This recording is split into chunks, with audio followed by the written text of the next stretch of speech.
Hi friends, బంగారం ధరలు నిన్నటితో పోల్చుకుంటే ఇవాళ స్వల్పంగా తగ్గాయి. ఇక మనం వివరాల్లోకి వచ్చినట్లయితే నేను మీ స్నేహితుడు మిట్టపల్లి. ఇవాళ తరకు వచ్చి మే 22, 2024 సంవత్సరం. ముందుగా మనం కువైట్లోని మనీ ఎక్స్చేంజ్ విషయానికి వచ్చినట్లయితే ప్రస్తుతానికి ఒక కువైట్ దినార్ మన భారతదేశం రూపీస్లో సుమారుగా $270.63 ఉంది.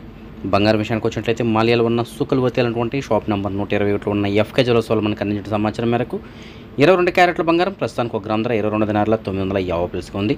అదే 24 క్యారెట్ల బంగారం అనగా బిస్కెట్ రూపంలో బంగారం ప్రస్తుతానికి 1 గ్రామ్ ధర 23 దినార్ల $960 ఉంది. అదే మన భారతదేశంలో బంగారం విషయానికి వచ్చినట్లయితే 22 మరియు 24 క్యారెట్ల బంగారం ధరలో నిన్నటికి వాళ్ళకి పెద్దగా మార్పు అయితే ఏం లేదు. ప్రస్తుతానికి 1 గ్రామ్ ధర 22 క్యారెట్ల బంగారం $6,830 ఉండగా 24 క్యారెట్ల బంగారం $7,451 ఉంది. అదే మన భారతదేశంలో వెండి విషయానికి వచ్చినట్లయితే వెండి ధర మాత్రం నిన్నటికి వాళ్ళకి 1 గ్రామ్ పైన సుమారుగా ₹1.30 పెరగడంతో ప్రస్తుతానికి 1 గ్రామ్ ధర ₹100.30 చేరుకుంది. సో మొదటిసారిగా 1 గ్రాము వెండి ధర మన భారతదేశంలో ₹100 దాటింది. సో ఇవి ఫ్రెండ్స్ ప్రస్తుతం ఉన్నటువంటి కువైట్ అలాగే భారతదేశానికి సంబంధించిన బంగారం ఎక్స్చేంజ్లకు సంబంధించిన అప్డేట్స్.